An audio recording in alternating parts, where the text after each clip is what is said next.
അസ്സലാമു അലൈക്കും വറഹ്മത്തുള്ളാഹി വബറകാതുഹു. Welcome back to our channel. എല്ലാവർക്കും സുഖമാണെന്ന് വിശ്വസിക്കുകയാണ്. അതിനുവേണ്ടി അള്ളാഹുവിനോട് ആത്മാർത്ഥമായിട്ട് ദുആ ചെയ്യുന്നു.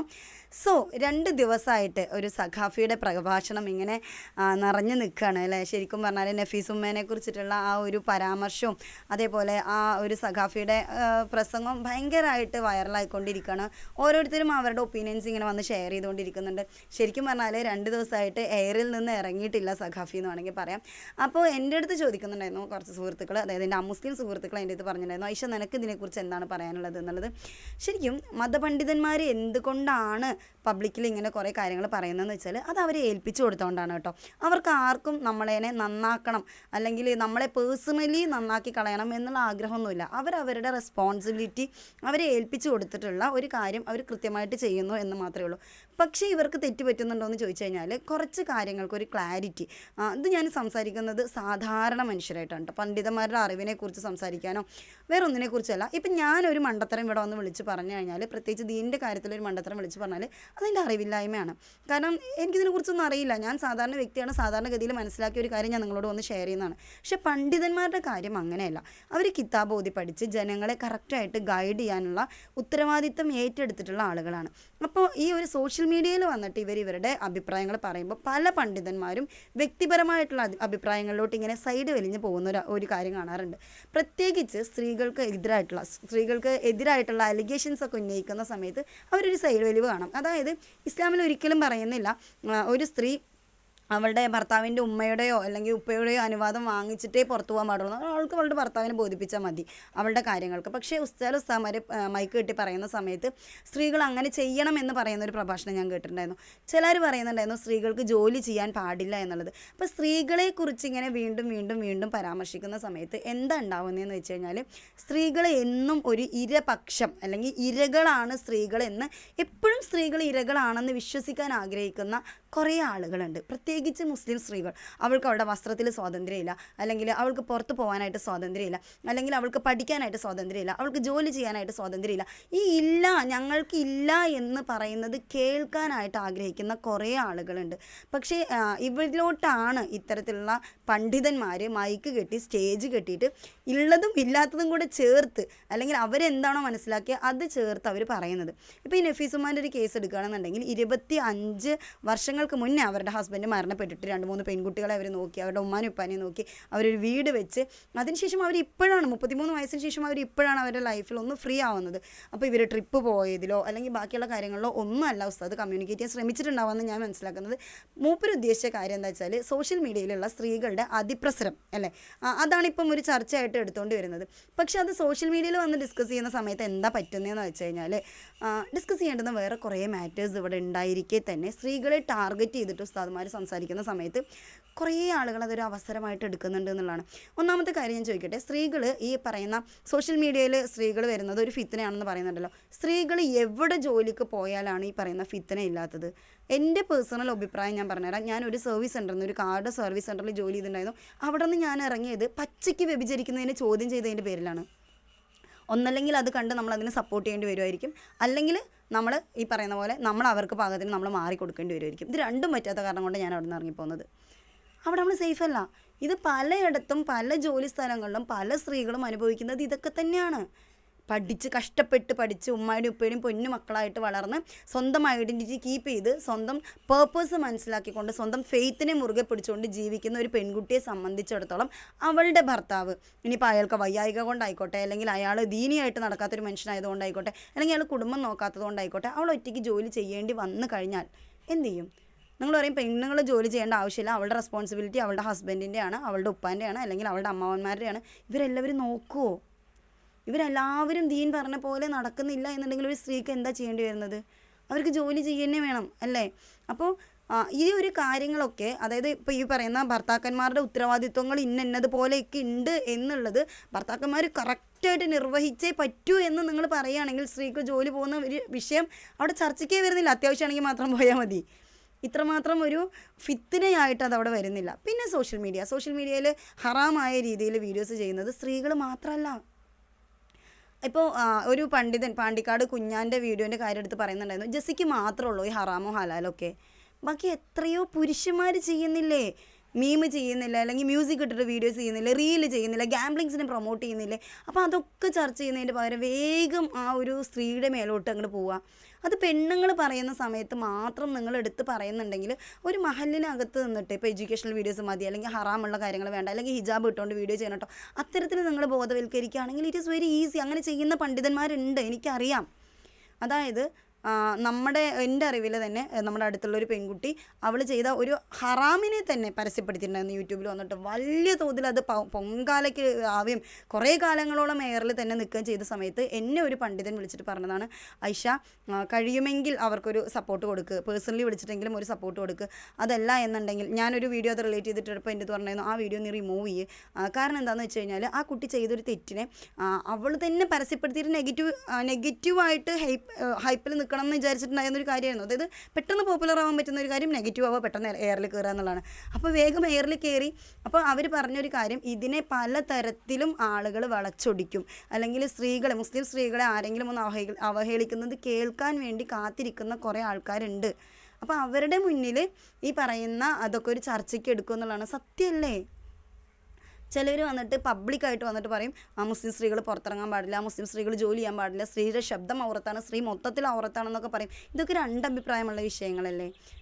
അപ്പോൾ ചിലവർ വന്നിട്ട് പറയും സ്ത്രീയുടെ ശബ്ദം തന്നെ ഔറത്താണ്, ചിലർ പറയും സ്ത്രീയുടെ മുൻകൈ മുഖം ഒഴികെയുള്ള ഭാഗം ഔറത്താണ്. എന്തായാലും മിനിമം കീപ്പ് ചെയ്തിട്ട് ഒരു സ്ത്രീക്ക് ജോലിക്ക് പോകാമല്ലോ, അല്ലെങ്കിൽ മാക്സിമം കീപ്പ് ചെയ്തിട്ട് പോകാമല്ലോ. ഇനിയിപ്പോൾ ഇതൊന്നും അല്ലാന്നുണ്ടെങ്കിലും ചർച്ചയ്ക്ക് ഇപ്പോൾ സ്ത്രീകളും പുരുഷന്മാരും മിക്സ് ആവുന്നത് ഹറാമാണെന്ന് പറയുമ്പോൾ ഞങ്ങളുടെ നാട്ടിൽ നടന്നിട്ടുണ്ടായിരുന്ന ലക്കിടി നേർച്ചിൻ്റെ അവിടെ പള്ളിയിൽ ഒരുപാട് മറ്റേ മക്കാമിനകത്ത് ഒരുപാട് ഉസ്താദുമാർ കാര്യങ്ങളൊക്കെ ഉണ്ടായിരുന്നു. തൊട്ട് ഫ്രണ്ടിൽ നടക്കുന്നത് സ്ത്രീകളും പുരുഷന്മാരും മിക്സ്ഡ് ആയിട്ടുള്ള ഇത്തരത്തിലുള്ള ഗാംബ്ലിങ്സ് തന്നെയാണ്, ഗാദറിങ്ങുകൾ തന്നെയാണ് അവിടെ നടന്നുകൊണ്ടിരിക്കുന്നത്. DJ വെച്ച് പാട്ട് നടക്കുന്നു, ഡാൻസ് നടക്കുന്നു, കള്ളുടിക്കുന്ന ആൾക്കാരുണ്ടാവും. മേ ബി MDMA അടിച്ചിട്ട് വരെ ചെക്കന്മാർ അവിടെ വന്ന് നിൽക്കുന്നുണ്ടാവും. നമുക്കറിയാൻ പറ്റും. അവരുടെ ഇടയിലല്ലേ സ്ത്രീകളും പുരുഷന്മാരും ഇടകലർന്ന് നിൽക്കുന്നുണ്ടായിരുന്നത്. അവിടെ ഒന്നുമില്ലാത്ത ഈ ഒരു അതിപ്രസരത്തെ സോഷ്യൽ മീഡിയയിലേക്ക് വെക്കാതിരിക്കാന്നാണ്. ഇപ്പോൾ ഈ പറയുന്ന ഈ എന്താ പറയുക അനിഷ്ട സാധനങ്ങളൊക്കെ ഒന്ന് കൺട്രോൾ ചെയ്യണമെന്നുണ്ടെങ്കിൽ ഒരു മഹലിൻ്റെ രീതിക്ക് തന്നെ മുസ്ലിംസ് ആരും യൂട്യൂബിൽ വീഡിയോസ് ഇടരുത്. അങ്ങനെ പറഞ്ഞു കഴിഞ്ഞാൽ ആദ്യം തന്നെ കട്ട് ഓഫ് ചെയ്യേണ്ടത് പണ്ഡിതന്മാരുടെ ആയിരിക്കും. കാരണം അവർ കാലങ്ങൾ മാറുന്ന സമയത്ത് സിസ്റ്റങ്ങൾ മാറുന്നുണ്ട് എന്നുള്ളതൊരു ഫാക്റ്റ് അല്ലേ. നിങ്ങൾ തന്നെ ഒന്ന് ആലോചിച്ച് നോക്കിയേ. ഇപ്പോൾ എൻ്റെ മൂത്ത താത്താടെ കല്യാണ സമയത്തൊന്നും വീഡിയോഗ്രാഫി പാടില്ല. വീഡിയോഗ്രാഫി ഉള്ള ഒരു കല്യാണത്തിന് നിക്കാഹ് ചെയ്ത് കൊടുക്കാൻ വേണ്ടി ഉസ്താദുമാർ വരില്ല എന്നൊക്കെ പറയുന്നൊരു സിസ്റ്റം ഉണ്ടായിരുന്നു. അപ്പോൾ ആ ഒരു സിസ്റ്റം മാറി ഉസ്താദുമാർ തന്നെ വീഡിയോഗ്രാഫിയിലോട്ട് എൻ്റർ ആവുന്ന ഒരു സിസ്റ്റത്തിലോട്ട് വന്നു. അതേപോലെ തന്നെ എന്താ പറയുക, എൻ്റെ മൂത്തമ്മമാർ പറയുന്ന കേൾക്കാം, ഒരു പ്രായം കഴിഞ്ഞ് കഴിഞ്ഞാൽ പിന്നെ സ്ത്രീകളെ മദ്രസ പഠിക്കാൻ പറഞ്ഞയക്കൂല, മദ്രസ പഠന സ്ത്രീകൾക്ക് തടഞ്ഞു വെച്ചിരുന്നു എന്നുള്ളത്. അപ്പോൾ അത് മാറി ഇപ്പോൾ ഏതൊരു സ്ത്രീക്കും ഏത് ഏജിൽ വേണമെങ്കിലും ഇൽമ പഠിക്കണം എന്ന് പറയുന്നൊരവസ്ഥയിലേക്ക് വന്നു. ഇത് കുറേ കാര്യങ്ങളൊക്കെ ലോക്കലി കണക്റ്റഡ് ആയിട്ട് പറയുന്നൊരു സംഭവങ്ങളില്ലേ. നല്ല രീതിക്ക് സംസാരിക്കുന്ന അല്ലെങ്കിൽ മതപണ്ഡിതന്മാരെ ഇങ്ങനെ സോഷ്യൽ മീഡിയയിലിട്ട് ക്രൂശിക്കാൻ വേണ്ടി ഇട്ട് തൊടുക്കുന്ന തരത്തിലുള്ള സ്റ്റേറ്റ്മെൻറ്റ്സ് അറ്റ്ലീസ്റ്റ് സോഷ്യൽ മീഡിയയിലെങ്കിലും വന്ന് പറയാതിരിക്കാൻ പണ്ഡിതന്മാരും കൂടെ ഒന്ന് ശ്രദ്ധിക്കേണ്ടതുണ്ട്. കാരണം നമ്മളിത് പണ്ഡിതന്മാരെ ഉപദേശിക്കാൻ മാത്രം വലിയ വിവരമുള്ള ആൾക്കാരായതുകൊണ്ട് പറയുന്നതല്ല കേട്ടോ. കുറേ ആൾക്കാർക്ക് ഇതറിയാം. പണ്ഡിതന്മാർ തന്നെയാണ് നമ്മുടെ അടുത്ത് വന്ന് പറഞ്ഞു തരുന്നത്. പക്ഷേ ഞാനിങ്ങനെ റിയാക്ട് ചെയ്തിട്ടുണ്ടായിരുന്നു. 2-3 മുസ്ലിം സ്ത്രീകളുടെ വീഡിയോസ് ഞാൻ റിയാക്ട് ചെയ്ത സമയത്ത് എൻ്റെ അടുത്ത് ഒരു ഉസ്താദ് വന്നിട്ട് പറഞ്ഞതാണ്, പക്ഷേ ഡോണ്ട് ഡൂ ദാറ്റ്. അവർ ഹിജാബിനെ കളിയാക്കുന്നുണ്ടെങ്കിൽ, അല്ലെങ്കിൽ ഇസ്ലാമിനെ കുറ്റം പറയുന്നുണ്ടെങ്കിൽ, അല്ലെങ്കിൽ വേറെ എന്തെങ്കിലും പറയുന്നുണ്ടെങ്കിൽ നീ ആ സ്ത്രീകളെ സപ്പോർട്ട് ചെയ്ത് പറഞ്ഞാലും ഒപ്പോസ് ചെയ്ത് പറയല്ലേ കേട്ടോ എന്ന് എൻ്റെ അടുത്ത് ഉസ്താദ്മാർ വന്ന് പറഞ്ഞിട്ടുണ്ടായിരുന്നു. അത് പറഞ്ഞു തന്നത് ഒരു ഉസ്താദാണ്, ഒരു പണ്ഡിതനാണ്. കാരണം വേറൊന്നുമല്ല, മുസ്ലിം സ്ത്രീകളെ തരം താഴ്ത്തി സംസാരിക്കുന്ന സമയത്ത് അതെടുത്ത് ആഘോഷിക്കാൻ വേണ്ടി വലിയൊരു സമൂഹം അവിടെ നിൽക്കുന്നുണ്ട് എന്നുള്ളത് സത്യമാണ്. അപ്പോൾ സ്ത്രീകൾക്ക് അനുവദിച്ച് കൊടുത്തിട്ടുള്ള, യാത്ര ചെയ്യാൻ സ്ത്രീകൾക്ക് അനുവദിച്ചിട്ടുള്ള കാര്യമാണ്. അതേപോലെ ജോലി എന്ന് പറയുന്നത് സ്ത്രീകൾക്ക് അനുവദിച്ചിട്ടുള്ള കാര്യമാണ്. വിദ്യാഭ്യാസം എന്ന് പറയുന്നത് സ്ത്രീകൾക്ക് അനുവദിച്ചിട്ടുള്ള കാര്യമാണ്. അപ്പോൾ ഇതൊക്കെ അനുവദിച്ചിട്ടുള്ള കാര്യങ്ങൾ പോലും പരസ്യമായി വിമർശിക്കപ്പെടുമ്പോൾ ഇത് ഞാനോ അല്ലെങ്കിൽ മറ്റ് വാർത്താ സമ്മേളനങ്ങളിലോ ബാക്കിയുള്ളവരോ ഒന്നുമല്ല അതെടുത്ത് റിയാക്ട് ചെയ്യേണ്ടത്, നമ്മുടെ പണ്ഡിതന്മാർ തന്നെയാണ്. എനിക്ക് തോന്നുന്നു നല്ല രീതിയിൽ അതിനെ തിരുത്തി കൊടുത്ത പണ്ഡിതന്മാരുണ്ട്. പിന്നെ അതിൻ്റെ ഇടയിൽ ഒരു സംഘടനാ വിഷയങ്ങൾ പോലെ, അതായത് എന്താ പറയുക, ഈ പണ്ഡിതന്മാർ പറഞ്ഞൊരു മിസ്റ്റേക്ക് ആയതുകൊണ്ട് വേറെ കുറേ പണ്ഡിതന്മാർ അതിനെടുത്ത് ആഘോഷിക്കുക. മൊത്തത്തിൽ പണ്ഡിതന്മാർക്കൊരു വീഴ്ച വന്നു കഴിഞ്ഞാൽ എന്തായാലും അതെടുത്ത് ആഘോഷിക്കും. അത് മുസ്ലിങ്ങൾക്കാണെന്നുണ്ടെങ്കിൽ പ്രത്യേകിച്ചും എടുത്ത് ആഘോഷിക്കും. അപ്പോൾ അതിനെ ആ ഒരു രീതിയിൽ കാണുന്നതിന് പകരം തെറ്റ് തിരുത്തുകയാണെങ്കിൽ, അതിപ്പോൾ നഫീസുമാൻ്റെ കേസിൽ ഞാൻ നോക്കിയിട്ടൊരു തെറ്റും കണ്ടില്ല കേട്ടോ. കാരണം അവർ ഹിജാബൊക്കെ ഇട്ട് അവരുടെ ഫാമിലിയുടെ കൂടെ അവർ പോയിട്ടുണ്ടായിരുന്നതാണ്. പിന്നെ അതവർ എടുത്ത് സോഷ്യൽ മീഡിയയിൽ പബ്ലിഷ് ചെയ്തു എന്നുള്ളതാണ്. സോഷ്യൽ മീഡിയ ഉപയോഗം ഹറാമാണെന്നുണ്ടെങ്കിൽ അത് എല്ലാവർക്കും ഹറാമല്ലേ. സ്ത്രീയുടെ ഔറത്തെന്ന് പറയുന്നത് മുൻകൈയും മുഖവും ഒഴിച്ചാണ് എന്ന് ബേസിക്കായിട്ട് പറയുന്നുണ്ട് എന്നുണ്ടെങ്കിൽ അവർ മുൻകൈയും മുഖം ഒഴിച്ചിട്ടുണ്ട്. അതൊഴികെ ബാക്കിയുള്ള ഭാഗമെല്ലാം അവർ കവർ ചെയ്തിട്ടാണ് അവർ ആ വീഡിയോ ഇട്ടിട്ടുണ്ടായിരുന്നത്. പിന്നെ ആ ശബ്ദം പോലും ഔറത്താണ് എന്ന് കരുതുന്ന ആൾക്കാരാണെന്നുണ്ടെങ്കിൽ നമുക്ക് അതിനെക്കുറിച്ച് അത് രണ്ട് അഭിപ്രായമുള്ള വിഷയമല്ലേ, അത് ഇത്രമാത്രം വിമർശിക്കേണ്ട കാര്യമുണ്ടോ, അവരതിനെ എടുത്ത് പറയേണ്ട കാര്യമുണ്ടോ? അതുകൊണ്ടല്ലേ ഇത്രയും പ്രശ്നം സംഭവിക്കുന്നത്. അപ്പം നിങ്ങളിത് ചെയ്യുന്ന സമയത്ത് ഇപ്പം എനിക്ക് ഇന്നലെ എത്ര മെസ്സേജസ് വന്നു എന്നറിയോ? നിന്നെ ആരും ഒന്നും പറഞ്ഞില്ലേ, നിന്നെ ആരും ഒന്നും റിയാക്ട് ചെയ്തില്ലേ, നിന്നെ ഉസ്താദുമാരൊന്നും പറയുന്നില്ലേ, ഞാൻ ഇങ്ങനെയാണെന്നുണ്ടെങ്കിൽ ഇനി അടുത്ത് നിനക്ക് പണി വരുമല്ലോ, നിന്നെക്കുറിച്ച് സംസാരിക്കുമല്ലോ എന്നൊക്കെ ഒരുപാട് ആൾക്കാർ വന്ന് ചോദിച്ചു. എന്നെക്കുറിച്ച് സംസാരിച്ചാൽ എനിക്ക് കുഴപ്പമൊന്നുമില്ല കേട്ടോ. പണ്ഡിതന്മാർക്ക് തിരുത്താനുള്ള നമ്മളുടെ ഒരു തെറ്റ് പറ്റുമ്പോൾ തിരുത്താൻ വേണ്ടി ഏൽപ്പിച്ച് തന്നിട്ടുള്ളത് തന്നെയാണ് ഈ പണ്ഡിതന്മാരെ. പക്ഷേ അത് തിരുത്തുമ്പോൾ ഒരു മയത്തിൽ, ഫിറാവിനോട് പോലും മയത്തിൽ സംസാരിക്കാനല്ല അള്ള പറഞ്ഞിട്ടുണ്ടായത്. പക്ഷെ നിങ്ങളിത് സോഷ്യൽ മീഡിയയിൽ മയക്കും കെട്ടി ഇത്രയും ഹാഷായിട്ട് എന്തിനാണ് സംസാരിക്കുന്നതെന്നാണ് എനിക്ക് മനസ്സിലാവാത്തത്. അങ്ങനെ നല്ല രീതിയിൽ ഉപദേശിക്കുകയും നല്ല രീതിയിൽ തിരുത്തുകയും ചെയ്യുന്ന ഒരുപാട് പണ്ഡിതന്മാരെ നമുക്കറിയാം. എല്ലാ പണ്ഡിതന്മാരെയും ഞാൻ ജനറലൈസ് ചെയ്യുന്നില്ല. പിന്നെ എന്താ പറയുക, അവരുടെ വരുന്ന എന്തെങ്കിലും ഒരു നെഗറ്റീവ് വേർഡ്സിനെ കാത്തു നിൽക്കുന്ന സമയത്ത് സ്ത്രീകളെ മൊത്തത്തിൽ തരം താഴ്ത്തുന്ന അത് ആര് തരം താഴ്ത്തിയാലും അത് മോശം തന്നെയാണ്. പണ്ഡിതന്മാർ തരം താഴ്ത്തിയാലും പബ്ലിക് തരം താഴ്ത്തിയാലും മോശം തന്നെയാണ്. സ്ത്രീകൾക്ക് അനുവദിച്ച് കൊടുത്തിട്ടുള്ള കാര്യങ്ങളുണ്ടല്ലോ. സ്ത്രീകൾ ഇസ്ലാമിനോളം റെസ്പെക്റ്റ് ചെയ്തത് വേറെ ആരാ, വേറെ എവിടെയാ? സ്ത്രീകൾക്ക് എന്താണ് ഇസ്ലാമിൽ അനുവദിക്കാത്തത്? അവളുടേതായ രീതിയിൽ അവളെ സെൽഫ് പ്രൊട്ടക്റ്റഡ് ആയിട്ട് എന്തും ചെയ്യാനുള്ള സ്വാതന്ത്ര്യം സ്ത്രീക്കില്ലേ? ലിമിറ്റേഷൻസ് സ്ത്രീക്കും പുരുഷനും കൊടുത്തിട്ടില്ലേ പടച്ചോൻ? സ്ത്രീക്ക് ഹിജാബ് പറഞ്ഞിട്ടുണ്ടെങ്കിൽ പുരുഷന് തല താഴ്ത്താൻ പറഞ്ഞിട്ടുണ്ട്. സ്ത്രീക്ക് സോഷ്യൽ മീഡിയയിൽ വീഡിയോ പോസ്റ്റ് ചെയ്യുന്നത് ഹറാമാണെങ്കിൽ ആ ഹറാമ് കാണാതിരിക്കാൻ പുരുഷനോട് പറഞ്ഞിട്ടില്ലേ? മ്യൂസിക് ഹറാമാണ്, സ്ത്രീകൾ മ്യൂസിക് ഇട്ട് റീൽ ചെയ്യുന്നുണ്ടെന്നുണ്ടെങ്കിൽ ആ റീലിൽ കാണുന്ന സ്ത്രീ മാത്രമല്ല, ആ മ്യൂസിക്കും ഹറാമല്ലേ? അപ്പോൾ വിമർശിക്കപ്പെടുന്നത് എപ്പോഴും സ്ത്രീകൾ മാത്രമാവുന്നത് കൊണ്ടാണ് ഈ പൊങ്കാല വരുന്നത്. ഇത് ഞാൻ പറയുമ്പം നീ മൂല്യന്മാരെ തിരുത്താനായിട്ടില്ല, നീ പണ്ഡിതന്മാർക്കെതിരെ സംസാരിക്കണം. ഞാൻ പണ്ഡിതന്മാർക്കെതിരെ സംസാരിച്ചതല്ല കേട്ടോ. സീരിയസ്ലി നമുക്ക് പണ്ഡിതന്മാർ ആവശ്യമാണ്. ഓരോ തെറ്റിനെയും നല്ല രീതിയിൽ മക്കളെ ഇത് തെറ്റാണ്, ഇത് ശരിയാണ്, ഇതിങ്ങനെ ചെയ്യണം, ഇതിങ്ങനത്തെ അത് അവരെത്രയൊക്കെ പറഞ്ഞാലും നമ്മൾ തെറ്റ് ചെയ്യുന്നുണ്ട്, അത് വേറെ വിഷയം. പക്ഷെ അവർ പറയുമ്പോൾ അതങ്ങനെ അവർ പറഞ്ഞുകൊണ്ടിരിക്കുന്നതുകൊണ്ടാണ് ചിലരെങ്കിലും അത് തിങ്ക് ചെയ്യുന്നത്. ഓക്കെ അതെനിക്ക് മാറണം എന്ന് വിചാരിക്കുമ്പോൾ ഈ ഉസ്താദുമാർ നമ്മളെ വല്ലാണ്ട് ഇൻഫ്ലുവൻസ് ചെയ്യാറുണ്ട്. എന്നെയൊക്കെ ഒരുപാട് പണ്ഡിതന്മാരുടെ പ്രസംഗം വല്ലാതെ ഇൻഫ്ലുവൻസ് ചെയ്തിട്ടുണ്ട്. നമ്മുടെ സിറാജുദ്ദീൻ ഉസ്താദിൻ്റെ പ്രഭാഷണം, അതേപോലെ സിംസാർ ഹഖൂദ് ഉസ്താദിൻ്റെ പ്രഭാഷണം, ബഷീർ ഫൈസി ഉസ്താദിൻ്റെ പ്രഭാഷണമൊക്കെ എന്നെ വല്ലാണ്ട് സ്വാധീനിച്ചിട്ടുണ്ട്. അപ്പോൾ എനിക്ക് ജസ്റ്റ് എൻ്റെ അടുത്ത് ഇങ്ങനെ പറഞ്ഞപ്പോൾ നീ ഇതിന് എഗെയിൻസ്റ്റ് ആയിട്ട് ഒന്നും പറയില്ല എന്ന് പറഞ്ഞപ്പോൾ എഗെയിൻസ്റ്റ് ആയിട്ട് പറയേണ്ടുന്നതായിട്ട് തോന്നിയ കാര്യം ഇത് മാത്രമേ ഉള്ളൂ.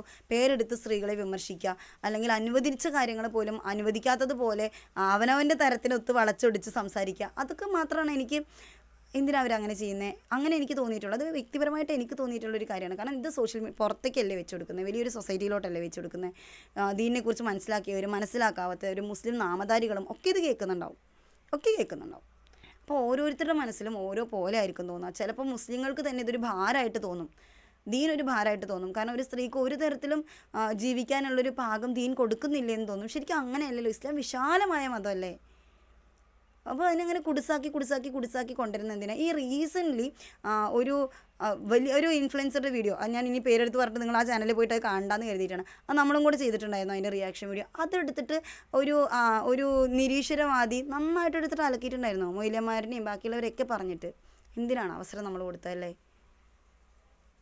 അപ്പോൾ ഒന്ന് ശ്രദ്ധിക്കുക. സ്ത്രീകളെ ഇങ്ങനെ വല്ലാണ്ട് ആക്രമിക്കുന്ന കൂട്ടത്തിൽ മറ്റുള്ളവരുടെ കാര്യം കൂടെ നിങ്ങളൊന്ന് പറയാൻ ശ്രമിച്ചാൽ മതി, വേറെ ഒന്നും വേണ്ട. ഓക്കെ, എന്തായാലും ഞാൻ എൻ്റെ ഒരു ഒപ്പീനിയൻ പറഞ്ഞു എന്നേ ഉള്ളൂ. നിങ്ങൾക്ക് ഇതിനെ എങ്ങനെ വേണമെങ്കിലും എടുക്കാം കേട്ടോ. നിങ്ങൾക്ക് നല്ല രീതിയിലും എടുക്കാം, മോശം രീതിയിലും എടുക്കാം. എൻ്റെ ഒപ്പീനിയനിൽ പണ്ഡിതന്മാർ പറയുന്നത് നല്ലതാണ്, തീർച്ചയായിട്ടും അവർ പറയേണ്ട കാര്യമുണ്ട്. പക്ഷേ ഇങ്ങനെ കോർണർ ചെയ്ത് സംസാരിക്കാതെ അല്ലെങ്കിൽ ടാർഗറ്റ് ചെയ്ത് അറ്റാക്ക് ചെയ്യാതെ ഇരിക്കുന്നത് നല്ലതാണെന്ന് എനിക്ക് തോന്നുന്നു. ഇതിനെക്കുറിച്ച് എൻ്റെ പേഴ്സണൽ ഒപ്പീനിയൻ ഒരുപാട് ആൾക്കാരായി ചോദിക്കുന്നു. അപ്പോൾ ഇതാണ് എൻ്റെ ഒപ്പീനിയൻ. ഒരിക്കലും ഒരു പണ്ഡിതൻ എന്തെങ്കിലുമൊക്കെ ഒരു കാര്യം പറയുമ്പോൾ അവരുടെ വായിൽ ഒരു ചെറിയൊരു പിഴവ് സംഭവിച്ചു എന്ന് പറഞ്ഞിട്ട് പണ്ഡിതന്മാരൊക്കെ സ്ത്രീകൾക്കെതിരാണെന്നുള്ളൊരു അഭിപ്രായം നിങ്ങളുടെ ഉള്ളിലുണ്ടാവാൻ പാടില്ല. ഒരാൾക്കൊരു മിസ്റ്റേക്ക് പറ്റുമ്പോൾ അയാൾക്കത് തിരുത്താനുള്ള കഴിവുണ്ടാവും. അല്ലെങ്കിൽ അയാൾ എന്താണ് ഉദ്ദേശിച്ചതെന്നോ അയാളുടെ ഉദ്ദേശം എന്തായിരുന്നു എന്നുള്ളതോ അയാൾ തന്നെ ഒന്ന് തിരുത്തേണ്ട കാര്യമുണ്ട് അല്ലേ. അപ്പോൾ ഈ സഖാഫി ആ പണ്ഡിതൻ അത് തിരുത്തുമെന്ന് ഞാൻ വിചാരിക്കുന്നു. ഏതൊരു മനുഷ്യനെയും പോലെ തന്നെ അവരും ഒരു മനുഷ്യരാണ്. അപ്പോൾ ഒരു സ്റ്റേജിൽ കയറി സംസാരിച്ച വലിയൊരു പ്രഭാഷണത്തിൽ വന്നിട്ടുണ്ടായിട്ടുള്ളൊരു മിസ്റ്റേക്കാണ്. അതിവൺ മിസ്റ്റേക്കാണോ എന്ന് അവർ തിരിച്ചറിയുന്നുണ്ടോ എന്ന് എനിക്കറിയില്ല. പക്ഷെ എന്നിരുന്നാലും എൻ്റെ ഒരു കോൺസെപ്റ്റിൽ, എൻ്റെ ഒരു കാഴ്ചപ്പാടിൽ അതൊരു മിസ്റ്റേക്ക് തന്നെ ആയിരുന്നു. അപ്പോൾ പേരെടുത്ത് വിളിച്ച് പറയേണ്ടുന്നൊരു കാര്യം ഉണ്ടായിരുന്നില്ല. അത്രയും ആളുകളുടെ ഇടയിൽ അത് വിളിച്ച് പറയേണ്ടുന്ന കാര്യം ഉണ്ടായിരുന്നു എനിക്ക് തോന്നുന്നില്ല. അത് എൻ്റെ മാത്രം ഒപ്പീനിയനാണ് കേട്ടോ. അപ്പോൾ ഇനി അതിൻ്റെ പേരിൽ പണ്ഡിതന്മാരെ ഒന്നും ക്രൂശിക്കാതിരിക്കുക. അതിൻ്റെ ആവശ്യമില്ലല്ലോ, നമുക്കെല്ലാം നല്ലതിന് വേണ്ടി ഉപയോഗപ്പെടുത്താം. ഓക്കെ, അടുത്തൊരു വീഡിയോ ആയിട്ട് വരാം. അസ്സലാമു അലൈക്കും.